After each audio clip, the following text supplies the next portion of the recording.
Right, good morning everyone and welcome to our webinar. We hope you enjoy the content and get to take away some useful, actionable insights. My name is Andy Greener and I'm the founder of Komodo, a digital product studio based in Newcastle in the UK. Our purpose as a business is to build better digital products and services for our clients faster.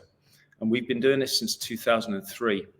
We've worked with a wide range of clients from startups to multinational organizations across the public, private and third sectors. I personally have been involved in the digital industry since the last century, which is 1999, so that's a little bit of a cheat, I suppose. During my time, I've worked on hundreds, possibly more than 1,000 projects at varying scales. A few notable examples that come to my mind is we helped innovative founders build a sustainable community on a remote Fijian island with web technologies. This was way back in 2007. We've also worked with the police force to enable mobile technology in their operations to allow officers to spend less time at their desks and more time in communities. We've developed digital tools to protect humanitarian operatives in complex environments. We've been an integral technology partner for over 14 years to a real estate entrepreneur who started from zero to turning over now more than £50 million a year with over 500 employees. There's many more, but this gives you a sense of the variety of projects that we've been involved in over the years. So in short, my team and I have been around the block, so to speak. And it's fair to say in the last 20 years, I've made a lot of mistakes, which have been costly, both in time and money. Time because we built things that no one actually wanted or needed. And money because ultimately time is money, but also because timing can be the difference between the success or failure of a venture. So take just a few months too long to get out to market and this can cost you. If you create a mediocre or meh experience, you risk competitors taking your customers. So what I've learned is that better understanding of delivery goals through robust research is critical to exposing what is truly important and what is actually not that important at all. So this allows for a proper definition of the design challenge and ensures attention is given to the correct areas.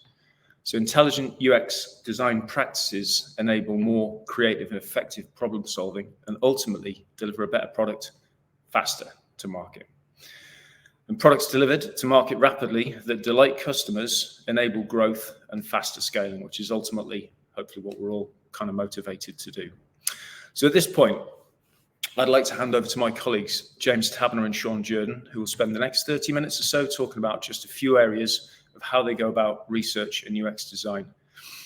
There will be a Q&A section at the end of their talk, so please drop any questions you have in the comments section and we will get to them. So over to you, James and Shaun. Thank you very much, Andy. So let me just click on to the next slide here. So yeah, hi everyone, I'm James Taberner and I'm head of UX here at Komodo. Just a side point, everyone at Komodo calls me Tabs. So although we've tried to got our professional hats on this morning, if you do hear Shaun call me Tabs, don't worry, all is good. But yeah, I've been at Komodo almost a decade now, so have a load of experience in helping to deliver great products to our clients. And today I'm joined by Shaun. Thank you, James. Good morning, everyone. I am Shaun and I'm a senior user researcher here at Komodo. A little background on myself. I've come from an academic background originally. I've done a PhD in digital health where I tested virtual reality experiences with patients in an NHS clinic. I spent a bit of time working at the University of Highlands Islands, collaborating with NHS and third sector groups on digital health products. And I've been at Komodo now for a couple of years, doing research on a whole range of sectors: property, tax and finance, charity, health, sports, you name it, me and Tabs have probably done it. So today, we want to get across the importance of UX research and design and show you all our approach to it and why we believe it works. I'm going to focus on 2 effective user research techniques to collect the data needed for us to make user-centric informed decisions. Tabs is then going to show you how to get the most out of your research data with design activities. And in turn, this is going to help you prioritize your features so you spend time focusing on desirable features and avoiding creating ones your customers don't want or are less impactful. And the whole point of this is to show you how effective UX design methods are going to reduce your development time and your costs. So yeah, we hope there's something useful for you today for both people with experience in research and design, and for those of you who do not. As Andy said, we'll have some time at the questions at the end. So get them in chat and we'll come back to you at the end. So rather than us just preaching, this is how you do research, this is a good way to do design, we want to walk through what is a typical kind of project we work on and how we would approach it. So I want you to imagine in a parallel universe, Andy's decided not to bother with product design. Instead, he started a sustainable, eco-friendly logistics company, and their mission statement is to help small and medium businesses deliver goods to consumers in a sustainable way. I promise we didn't choose this just because Andy's last name's Greener, but I'm sure a light bulb's just gone off in his head. But yeah, he's approached us in need of knowledge and ideas. So he set us a couple of business objectives. Firstly, his business wants to expand its market reach and its customer base through strategic partnerships and initiatives aimed at small businesses within the UK. Secondly, he wants to understand why his customer-facing platform has low user reviews and quickly develop a product roadmap to improve it. So our first step is going to be to set up a research plan. Now we're going to look back at the objectives we've been given, and it's likely that we're going to want strategic insights here. And this is typical at the outset of a project where our approach is going to be exploratory in nature. And we want, again, strategic insights because they're going to inform our decision-making process during the project. So to help us define what type of strategic insights we need, we have to be clear about what our goals are. What is the focus of this work? Are we going with a blank canvas, or do we have some assumptions we want to test? And knowing this is going to help us formulate our research questions. So again, think back to the objectives we've been set, right? We wanted to expand the company's market reach and its customer base through strategic partnerships. So a question we might want to ask is, well, how do small and medium businesses evaluate the reliability and trustworthiness of a logistics service provider? So looking at that questions, we're uncovering motivations and we're uncovering goals. Again, we wanted to understand why the platform has low user reviews. So a kind of question we might want to ask is, well, do businesses experience any communication issues when sending or receiving goods on our platform? So again, looking at questions, we're uncovering pain points, we're uncovering frustrations, we're uncovering unmet user needs. But it's not just about uncovering problems, we need to understand them at this stage in the journey. And once we've done that, and once we've come up with solutions, then we can start to be a bit more tactical with our insights, which I'll cover later on. So our first method is interviewing, okay? Now, interviewing, as you might expect, having a one-to-one conversation with someone on a topic where we dictate the questions.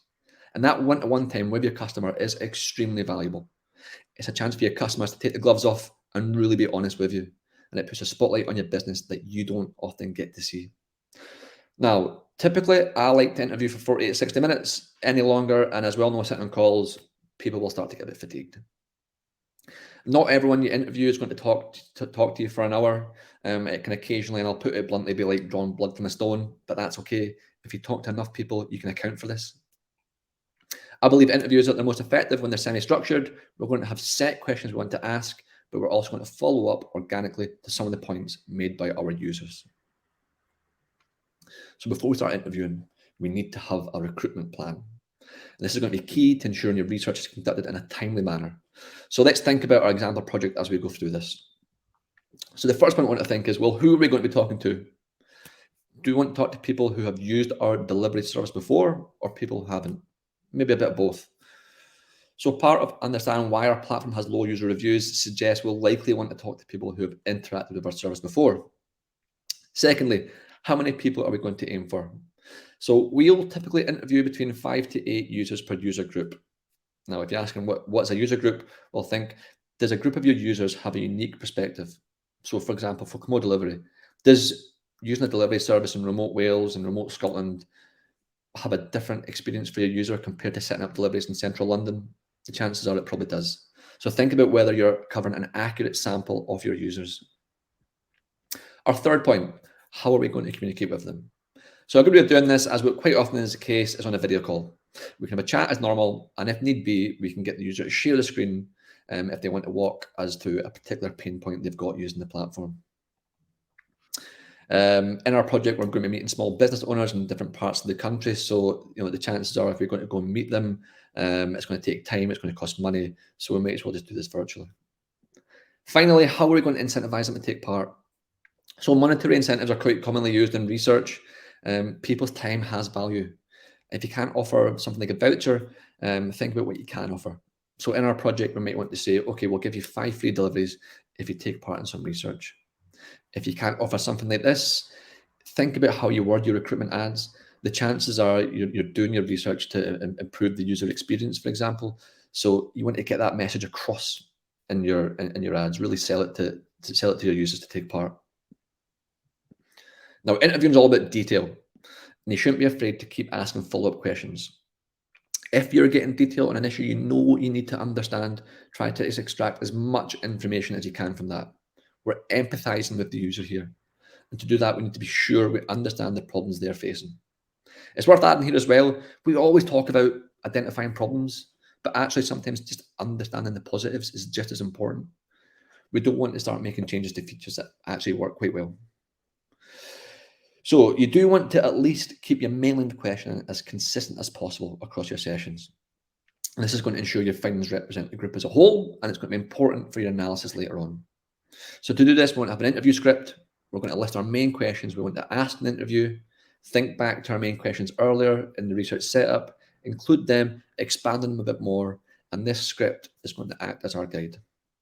But as I said, that doesn't mean we can't deviate slightly, okay? Detail is important, so follow-up questions in response to answers should still be asked. And that is something that's going to take a bit of practice to get a feel for, knowing when it's right to keep poking the stick in a specific issue, and when you've extracted as much information as useful, or if you're starting to veer it a little bit off course in terms of relevance. It's also important to make sure your participants are properly briefed beforehand. Give them some context prior to the interview. You don't want to catch them off guard because they're more likely to miss out on details. Any tech information you have as well, include that. So what platform are you using? Do they have contact information for you if they're experiencing any technical issues? All this is really important. So sending out something like a participant information sheet with some information about why they're there, what they can expect. That's a great way to kind of brief your participants before you start interviewing them. Right, now we've done some research. We went away, we started to analyze it and find themes in the data. So how are we going to store it and share it with the team? So a good way is to create a research repository. Now, this particular way we've shared today follows an atomic UX research approach. This is something I picked up from Daniel Pidcock at a user research conference, where he talked about a challenge a lot of large companies have with research data, making it accessible and more practical to the wider team, without it sitting on some Google Drive collecting virtual dust. So instead of us having a folder with notes, a folder of interview recordings, some survey graphs, and another folder, we're going to have one central place for our research. As I said, it's practical, it's collaborative, and it's easy to understand, even if you're not from a research or design background. So before I go into more detail about it, you can see here, we've made a repository in FigJam. Any virtual whiteboard space will work. You can see our interview recording there on the left. We've got some lines connecting our findings through to our recommendations across multiple experiments. Now, what I really love about it is the simplified language, okay? So we've got experiments. We did this. We've got our facts, and we found out this. We've got our insights, which make us think, and our recommendations, so we'll do that. Now, in our experiment area, you can see our interview recordings. As I said, you can link notes and summaries here too. Depending on who you've given access to this, it might not be relevant, might not be appropriate to link interview recordings. It's up to you and what you've agreed with your users. For our facts, let's say in our example project, we found the mobile experience frustrates users. It's not as cumbersome to use as the desktop version, so we're going to add evidence around that. We've got 3 supporting quotes there and one that goes against it. We've added some green lines in here because actually that aligns with our findings from a survey we conducted, and you can start to see your main findings become backed with increasing amounts of evidence across your experiments. And we've gone and thought, well, what does that make us think? So maybe we're thinking, well, actually, there's more people using their mobile devices to set up deliveries than we actually expected. So then once Tabs has done some design activities, which he's going to talk through next, we can start to add our recommendations. Now, I know designers, you love breadcrumbs, and this is essentially a research equivalent. You can see recommendations and you can follow each step back to the source. As I said, share it with your project team, include stakeholders where appropriate. It's good for them to feel involved, catch up with progress as your project starts to develop. So now that we've got some of those user research outputs from Shaun, we can start to think about bringing in some of those UX activities into the project. So the first place I would suggest starting there is to continue to keep that empathetic mindset that we've started to build. We've already started that through speaking to users, through understanding users. But how do we communicate this with stakeholders and also, I guess, like our internal team? Not everybody will have been part of the interviews, so we need a really easy way to start to explain our findings to everyone. I think the first way to do that is to create some user personas based off the research that we've done. Now, I know most of you on the call are all product-based people, so I'm going to make the assumption that most of you are familiar with personas. But for those of you who are not, a quick introduction to them, that they're fictional representations of our target users, but they should be based and created on that initial research that we've done on real users. I'll get on more into that in a little bit, but essentially, they're going to help us provide a deeper understanding of our users' needs, of their goals, of their behaviors and their preferences. So jumping back to our Komodo delivery project, we might have created 3 personas off the back of that. So we might have Lily, a flower shop owner who's in a remote area and struggles to find some delivery companies. We might have the other side of that, Ethan, who's in a central urban area. He's spoilt for choice, but he's a bit more eco-friendly and conscious. So he wants to find somebody like Komodo delivery to help him out. And we might have somebody with more international-based clients. So we've spread our personas out over 3 separate ways. But I guess we've created those, but what does that do for us? Well, they're going to enable us as a team to kind of empathize more with our users, consider their unique perspectives, and ultimately that's going to lead to more user-centric solutions. I think personas really help with decision making. So they give us a shared understanding, I guess, across the stakeholders involved in the project, and they're going to serve as a reference point for decision making throughout. And I mean, that's going to make us move faster.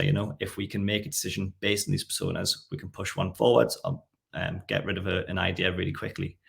But the most important thing is they're going to mitigate that bias and ground that design process in real user data. They're going to encourage designers, developers, and researchers, I guess, to base decisions on the evidence and insights rather than their personal assumptions, if you like. So personas are all well and good, but we're also well aware of the pitfalls of them. We fell into some of these a number of times. So here's a few things that you need to do to actually make user personas worthwhile. The first one is really obvious, but we've probably all been guilty of it. Actually use them. So I know for a fact a bunch of you will have created personas and never looked at them again. We've been guilty of that. But for them to be useful, they have to be front and center of that design process constantly. Print them out. Make sure you're reminded of them every single day. And by the end of the project, you want to be, I guess, sick of the sight of Lily, the flower shop owner's cheesy grin. Secondly, get buy-in from leadership. So we've probably all heard that, we know we're users, we've been doing this for 20 or 30 years. But I think personas change on a regular basis. Use your personas to align yourself as a company to who you're building for. Third, base them on research. As I mentioned before, common pitfall that we've seen is somebody speccing out a user persona just with a client, I guess. So all we're getting there is a client's biased view of their customer base, not actual personas from data, from real users of their product. And finally, it's all about communicating and educating. So show people how to use a persona effectively, lead by example, continuously mention the personas in conversations, keep them at the front of people's minds. So after defining our personas, we need to start to focus our efforts a little more by starting to understand the problems that came from the research and also starting to define a few things. So a great way to do this and visualize problems can be through any form of UX mapping. Now, there's a multitude of UX mapping tools that we could use at this stage for varying reasons. For example, we could be creating some empathy maps, we could be creating some experience maps, or even something like a service blueprint from a really high level. But in our Komodo delivery project, the research that's come back from Shaun came back with some key findings that span that full user journey. So in this instance, we'd like to use something like a user journey map, and it's going to be best for us to visualize the research done so far. We can map multiple touch points. We can visualize that user feedback in a way that's going to make sense to everyone. So again, let's look at user journey mapping. Again, most of you will probably be familiar with it, but for those who are not, it's a visual representation or a diagram, if you like, that's going to illustrate the steps, the interactions, and also the emotions and feelings of our users as they engage with our product or service. And here you can see we've created a journey map for Komodo delivery that captures the user's entire experience from that initial contact and understanding all the way through to sending a delivery, receiving the confirmation from that.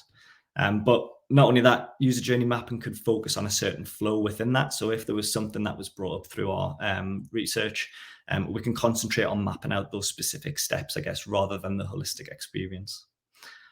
With journey maps, though, one thing that you've got to be careful of is they don't really work unless they're based on the personas that we've created earlier. So if you get those personas right, you're going to have more success when mapping out the journey, since it'll be based, again, on that actual research you've done and not just how you think users use the product.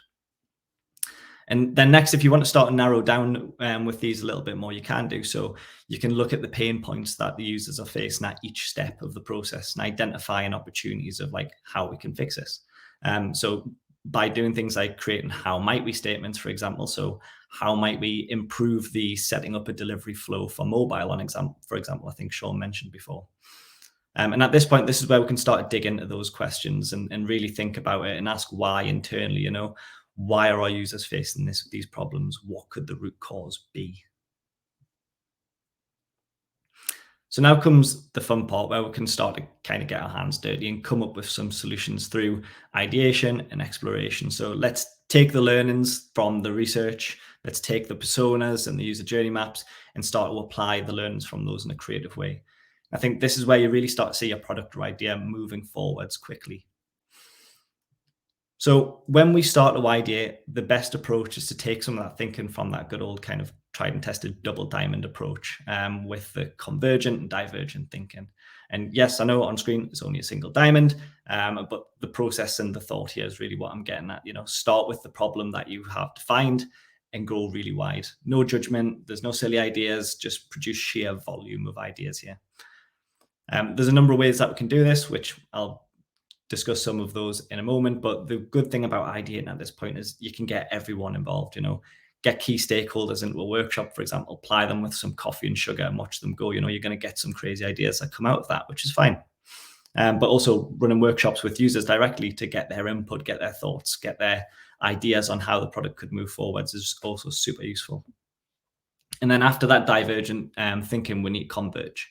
We need to start to bring our ideas together. We need to think a little bit more critically about them and how they would actually work, not only for us, but also obviously for our customers, for our users. So let's start at the start of that with the divergent thinking, and there's probably hundreds of methods for doing this, but one that we find really works well is something like a round robin. This is where you can really start to pick up the pace, move the product forward quickly, and get loads of ideas flying about. So this would take place in a workshop environment, for example. So get people into a room, set the scene of the problem that you're trying to solve with those how might we questions that we identified before. Give them all a pen and paper, ask them to sketch out or write, if someone's not comfortable with drawing, their ideas down. Once they're finished, we're going to pass our ideas to the next person, and we're going to repeat that process a number of times. And what you'll find is the inspiration from that previous person's work is going to make the next person think completely differently. And yes, some of the ideas that come out of this are totally nuts. They're going to be far-fetched, some impossible, some way too much effort, but that's fine. That's why we do the convergent thinking afterwards.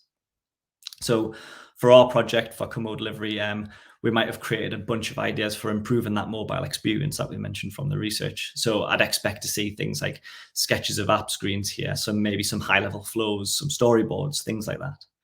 And I think in these sessions, a key point is make sure you've got a really strong facilitator for something like this. You need to be really strict with time. You need to keep the session moving. You need to keep people engaged. So now that we've done the divergent thinking, we've got some ideas, we need to start to converge. And again, it can take on many different forms, but one such way that we could do it is dot voting. And I think this is really powerful because although it's super simple, this is how we're going to objectively make better decisions in a really democratic way, I guess, in the room. You know, you may have business owners in the room who are passionate and they're going to be the loudest in the room about their product, but there are always other people in there that are going to offer some real value. Something like dot voting helps to bring them in. For those unfamiliar with dot voting, it's a simple yet effective concept. We're going to give each participant the opportunity to present their ideas that we've done before. We can start to group them up if needed, if some of them are from a similar sort of theme. Then we're going to give everyone a number of dots and ask them to vote on their favorite ideas. And they can use these dots however they wish. They can put them all on one idea, they can spread them out. But what this is going to do is help to gain a collective kind of ranking, I guess, of the quote unquote best ideas within the room. But it shouldn't stop there. These ideas could be taken forwards to something like an impact method matrix internally to gain further understanding on what could actually be worked on and actually implemented within reasonable timeframes. Or, as Shaun's going to talk about in a second, we might be able to take a slightly different approach. So I know today we said we're going to cover 2 user research methods, but I'm going to throw in a bonus one. It seemed appropriate for the project we're working on today. So yeah, user surveys. Now, following from our ideation, we might have a number of potential ideas that we want to implement into our product roadmap. So I find that after some initial research, you will definitely know what your first priority should be, or your top 2 at least. But we wanted to deliver a product roadmap for Komodo delivery, and sometimes what comes after your key issues maybe isn't as obvious. So we might have tried, as Tab said, using something like an effort versus impact matrix to help inform that decision making.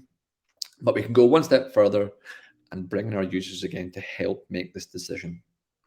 Surveys can be very useful for collecting more than just census-like data.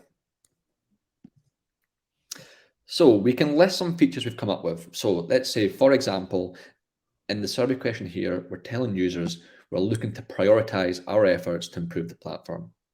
We've asked them to rate the impact some of our suggested features will have on usability. So we have automated quoting system here. We've got address validation, mobile optimization, and we're asking them to rate on a 1 to 5 scale between very high and very low.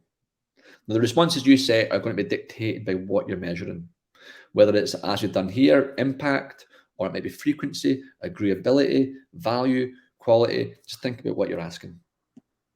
And you don't have to have a 5-point scale. You can use 3, 7, 10-point scales depending on your goals. So surveys can also collect qualitative data as well. So if we felt we missed something and missed some detail on a certain topic when we finished analysing our interviews, we can throw in some open-ended questions here too. And it's really a fast and efficient way to get a lot of data. So in the past, I've seen us finish up with a period of ideation. Then let's say on a Monday morning, we'll put out a survey. We'll aim to get 100 responses as quick as we can.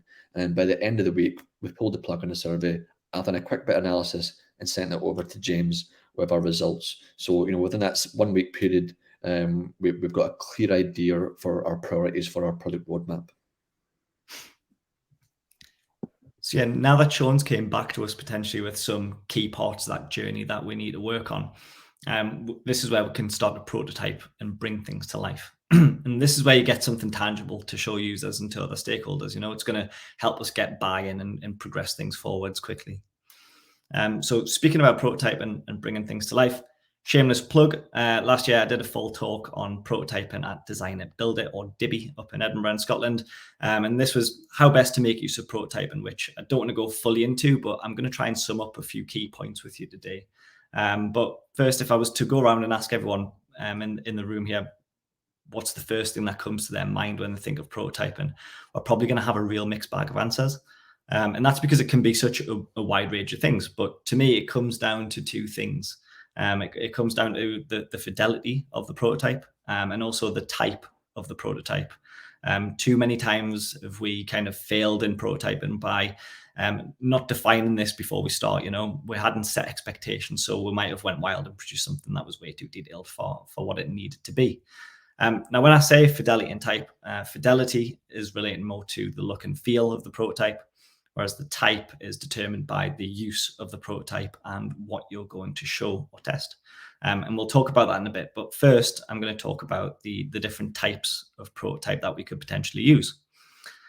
So a prototype could be anything from a quick sketch all the way up to that high fidelity UI, or even in some cases, I guess, a fully built piece of functionality for users to interact with.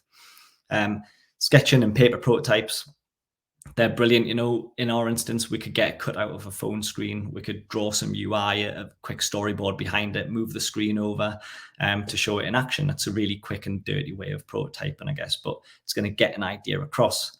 So we could do something like that for the deliveries flow that we found that needed work on for mobile.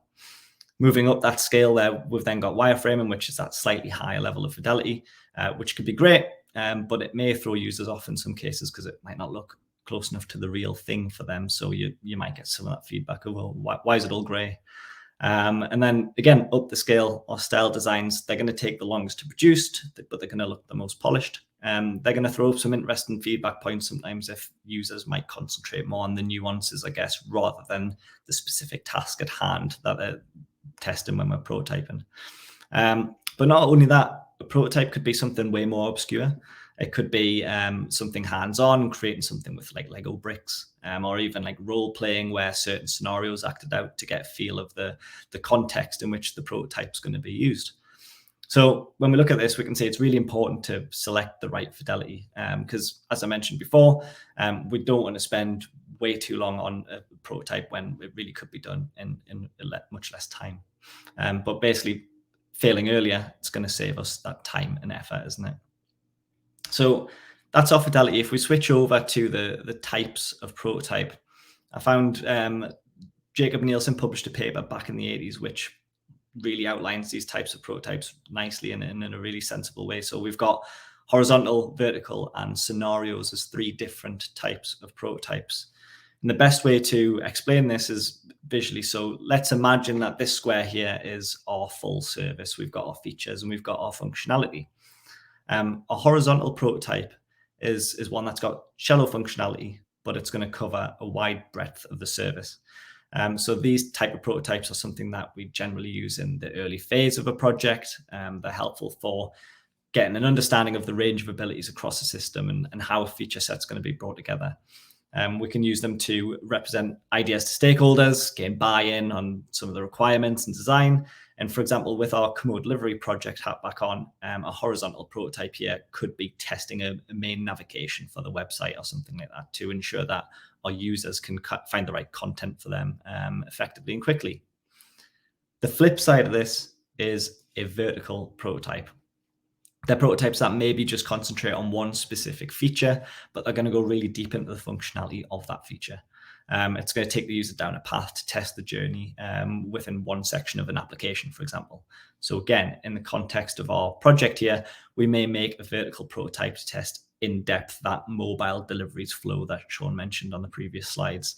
Let's test the user's flow through this area. Let's see what works. Let's see what doesn't work. And finally, Nielsen described a scenario as a prototype that's that overlap. It contains a little bit of both, maybe a few features and a taste of the functionality within each and how they work together in situ. So again, at us for Komodo delivery, this could be at least let's test a flow from sign up through to sending a package. Create some low fidelity UI. Let's create a prototype in Figma, for example, and ultimately we can run some tests. So when you take a step back and you see that you've got so many choices in terms of not only the type, but then with each of those types, you've got all those different types of fidelity. There's so many paths that a prototype could take, and that's what makes it so flexible and easy to implement into your process at any point. And speaking of easy to implement into your process, the reason why is because we've got so many tools that we can use these days. So make use of them. Things like Marvel, if you're in a prototype in a workshop experience for an app, for example, they've got a great feature on their app where you can take photos of the wireframes you've created and quickly turn them into a tappable prototype and test with the person next to you, for example. We've got obviously the big dogs, the Figma, Sketch, and Vision. If you've got something a little bit more high fidelity, link it up, share a Figma prototype. We're so lucky that we've got tools like this now at our disposal to be able to quickly link things up and get something that feels like a finished product. We can take those prototypes a step further with something like Maze, for example, which is something that we've used a number of times at Komodo, where you can put a prototype out there, send it to some users, and you're going to get actual stats and actionable insights from that, which is super useful. Or if it's something that needs to be live and working, you could make the argument of building a small piece of a website in Webflow, for example, to test. Basically, the possibilities here are endless, but if we prototype quickly and early, we're going to end up with a better product. And that's only as long as we test effectively. Now, I've mentioned testing a number of times throughout this section. Bit of a spoiler for Shaun's next section, but I think they go really hand in hand. So yeah, our second user research method, but actually third, because I'm in a generous mood today, is user testing. Now, I don't know about you, but I wouldn't go bungee jumping unless I know that equipment has been checked, right? So we've taken the time to make a prototype. Let's actually test it. So testing is going to validate what we've done so far. It's going to act as one final guard against any potential stakeholder skepticism, so that we can say we've tested a prototype as it would appear to users when live with real users. It's going to give us the confidence that 6 months down the line, our developers aren't going to rebuild because actually the features didn't work as we expected them to. So earlier in the project, we've been looking for strategic insights to help us with our broader decision-making process. Now we're looking for tactical insights. They need to be specific and actionable findings that are going to guide our immediate design and development decisions. So how are we going to do that? So, well, let's say for Komodo delivery, we have a specific interaction or journey we want to test. As James said, it might be like a vertical scenario. So we might have a prototype of an improved process of setting up a delivery on a mobile device. Now we're going to ask one of our customers to go through the process of setting up a delivery. Now you can vary in the instructions you give your users here. So for example, you might ask a user, well, can you locate and set up a delivery to one of your clients? And there's almost 2 tests in that instruction. First locate and then set up.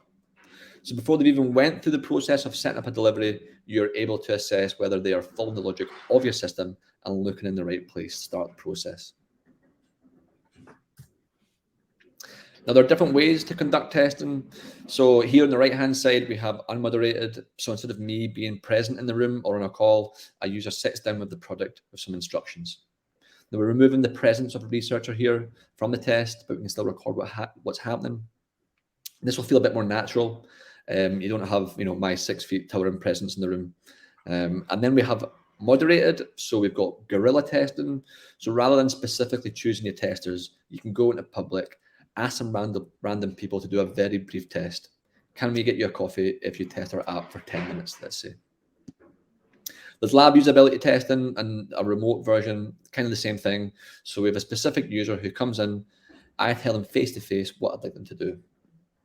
So web testing, again, remember what I said earlier about interviewing. Preparing your testers is so important. I'd say it's more so here because you're going to be asking them to use some sort of device, particularly if it's remote. So for example, if we wanted to test a user journey with our new mobile optimized screens, if we're using something like Google Meet, the participant would need to know that they're actually required to download the app version of Google Meet because you can't share your screen on a mobile device in the browser version. As James stated as well, the fidelity of a prototype can vary. Give your users some context around this. They might not be able to go in a certain direction in the prototype, and just kind of make them aware that this isn't kind of the live thing we'll get later down the line. So setting expectations is really important. A good way to make sure you've covered these kind of things, do some practice and testing internally. Invite some of your colleagues, go through the whole process, straight from providing context through to the actual delivery of the testing. Now, just finally, keep referring to your product roadmap if you're unsure about what you want to test. Things like effort versus impact matrices or doing a quick survey can help you decide what features to prioritize your testing time on. You might have covered in your initial interviews a particular area that you need to focus on, so naturally that would be the first thing you want to test. And of course, remember to share. As I said, tactical insights are immediately actionable. We want to scale our product at speed. So use things like the repository I shared earlier to share insights and allow your design team to iterate straight away. Of course, you can always invite a designer to your test. I'll sometimes invite James to one of our testing sessions. He can see how the prototype is performing live, save him time watching a recording later on. Yeah, so as Shaun said before, make sure your research results can be shared so that you can start to think about repeating the process.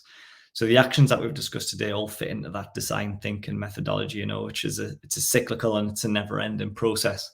And we need to make sure to deploy this whenever possible, I guess, in order to keep our teams moving along at pace. So once you've tested, don't just sit on those results. There's always going to be room for improvement. So take those learnings and go back to the drawing board if needs be, if things weren't working. Or if they were, but you might just need to tweak things, jump back a few steps in the process, go back and create an alternative prototype, test it again, keep on going around, because there's always going to be room for improvement there. So if we look back from that, from our perspective, there's 5 things that you need to start doing today off the back of this session. So I think the first one is be very clear about your goals and why you're undertaking the process.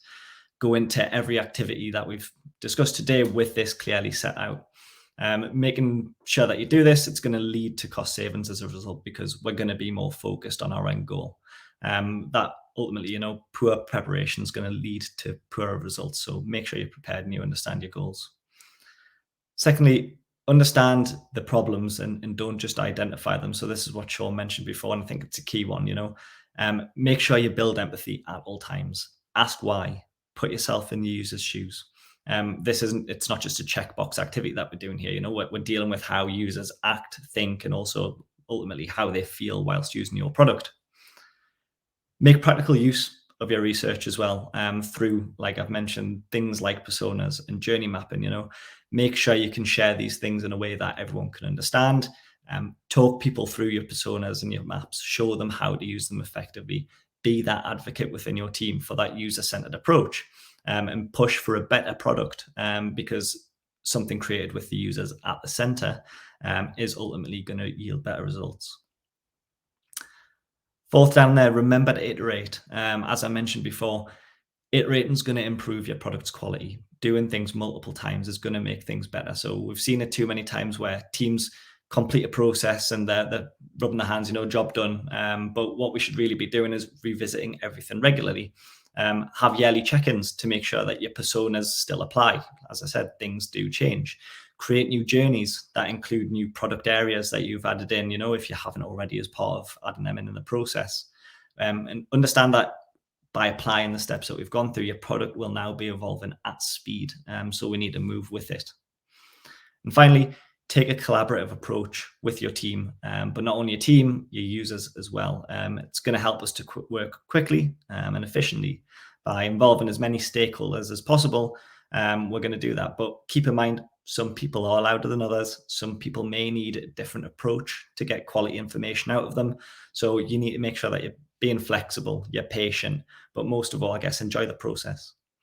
And with that, I'm going to hand back over to Andy for a quick wrap up.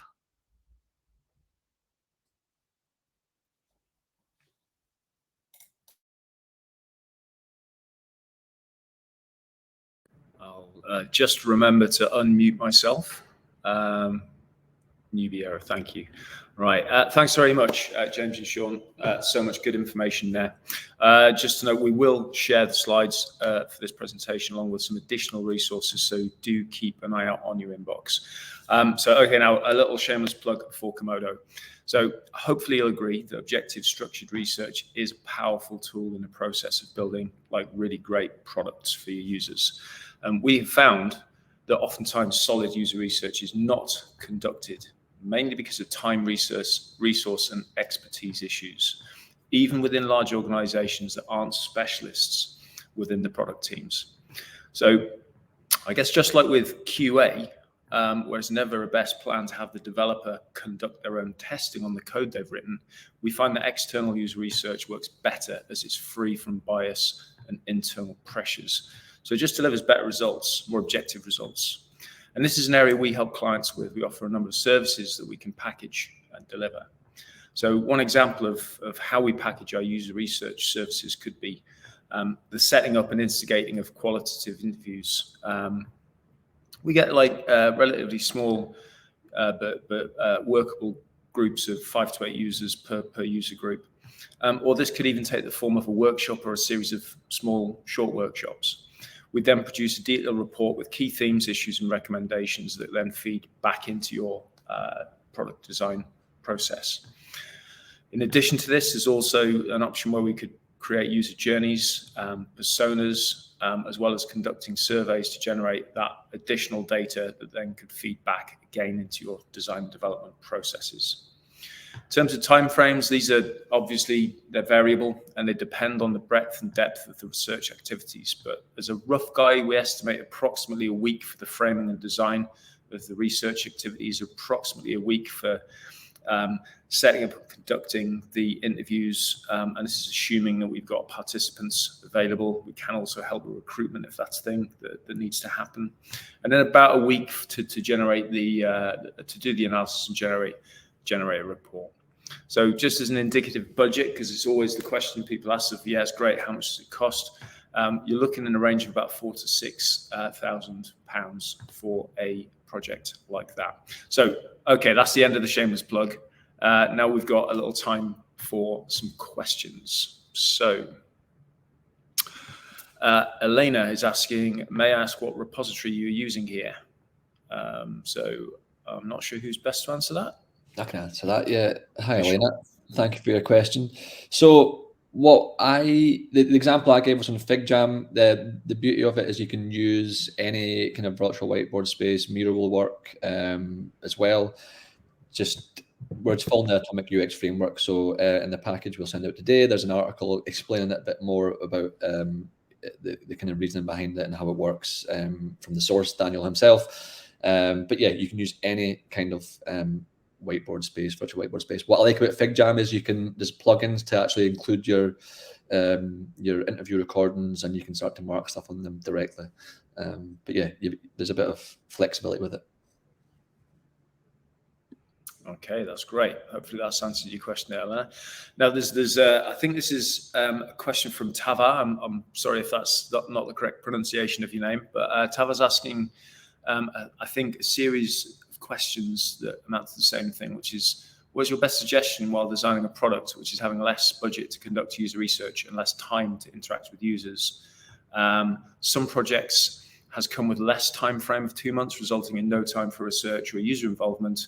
And please suggest which design processes can be applied for product success. So I think, again, I don't want to kind of hijack the question, but I think what Tava's asking there is, if time and resources are quite limited, what are the best practices as a go-to in that sort of situation where there's limited time, limited resources? What would you say? If you take that one, Shaun. Yeah, go on, James. Sorry, I was going to pass that on to Shaun, but it's all right.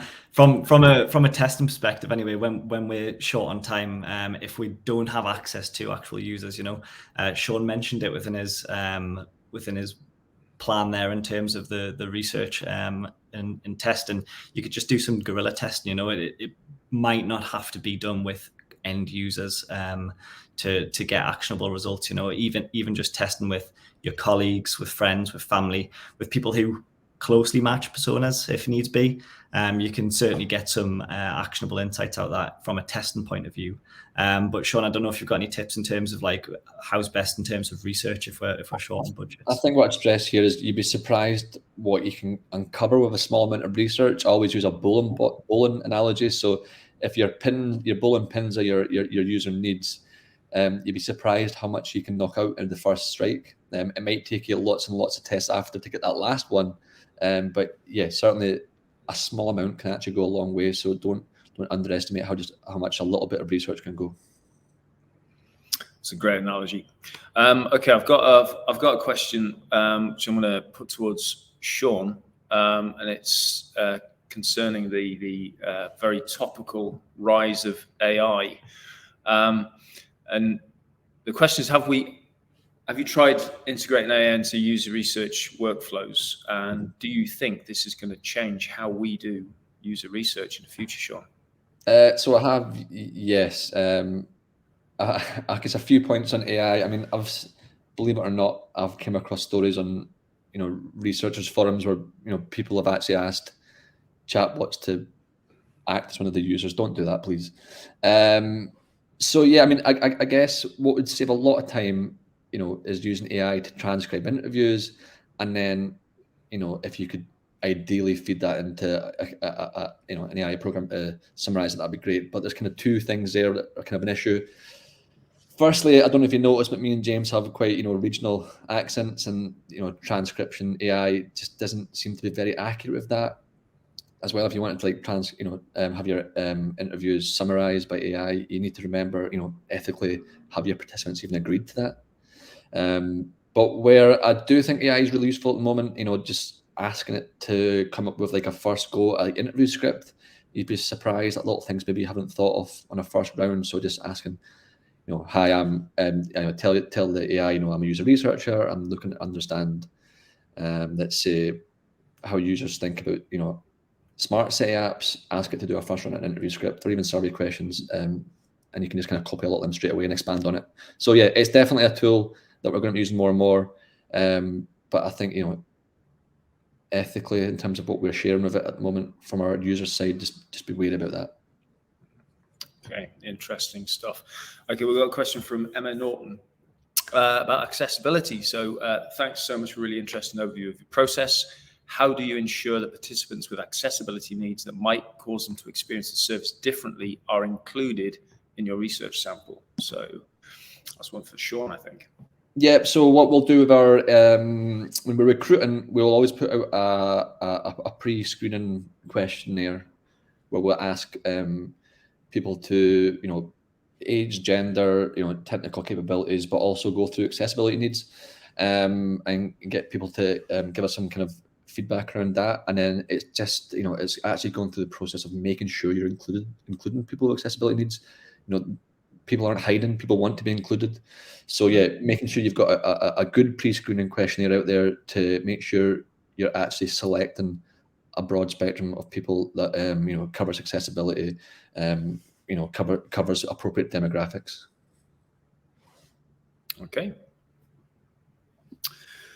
Okay, a question from Xenia. This one's a bit edgy. So product or UI UX designers often find themselves either sensing or actually being detached from concerns related to profitability. Do you assess the cost of implementing a feature prior to starting its implementation? If so, what method or approach do you use for such calculations, and who actually does that? That's quite a big question, isn't it? It's quite a loaded one. In terms of assessing cost and profitability and how long things take to implement, I think the processes that we've discussed today and everything within that kind of design thinking methodology is going to help you to bring those costs down. If you're trying to do these things quickly, you're trying to get ideas out the door, you're testing early, like ultimately you are going to be saving money. So in terms of actually doing any calculations around that and the costs of things, it's not something that we tend to get into. But what we do try to do is obviously work with speed, but also with the accuracy that we need to do. So like I say, by doing that research early, we're going to get actionable insights. By testing the prototypes that we've created early, again, is going to help us to get something out the door much quicker, and ultimately, I guess, create a better product and have time savings around that as well. I think just to add to that as well is we always approach projects in terms of what's the challenge that's being met and the scale of the problem being solved and the value of the solution. So I think there's always a commercial argument that if research strongly indicates that there's a good value in developing a feature and there's a clear return on investment of developing that, then it makes sense to make that investment. But I think this is something that's discussed at a project level across, it's not just a design or a user research issue, that's more of a product team and leadership issue as well. Okay, another question, what do you do if user research says X but client wanted Y and is only paying for Y? That kind of relates to this, I think. And I'll kind of pick this one up if that's okay, because again, these are sort of they're commercial decisions. I think what we would do, and we can only answer as Komodo, is that if our research strongly indicated that something was necessary, delivered value, there was a clear path to a return on that investment of time and budget, then we would have to advocate very strongly to the client that, look, can we find an uplift to the budget? It's always a tricky one because you know, as we say before, you know, there's time and money in the interrelationship between those two things.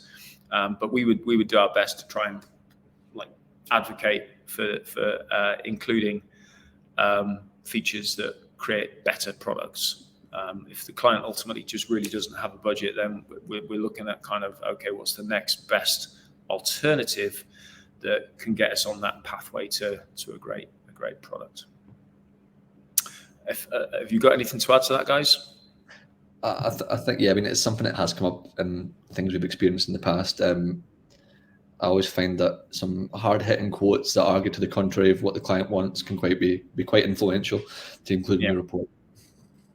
But I think that's the power of research as well, isn't it? It's you know, speaking truth to power, or speaking truth to project teams and product teams. Sometimes, you know, the message is not one that's expected or anticipated, but that's the whole purpose of it, is to surface what's needed objectively, and then just, you know, relentlessly pursue a pathway to the best possible product in the least amount of time. Okay, I think that's all the time we have for questions. It brings us to the end of the session. James, Shaun, I'd like to thank you for delivering a great talk. Thank you to everyone who's taken the time to join us today. We hope this has provided some useful insights and it will help you in your product journey. As I mentioned before, we will be sending some resources in the coming days, and this webinar has been recorded, so you can rewatch this at any time. In the meantime, please feel free to direct message me if you want to discuss anything concerning user research, UX, or product development in general. Thanks again, and bye for now.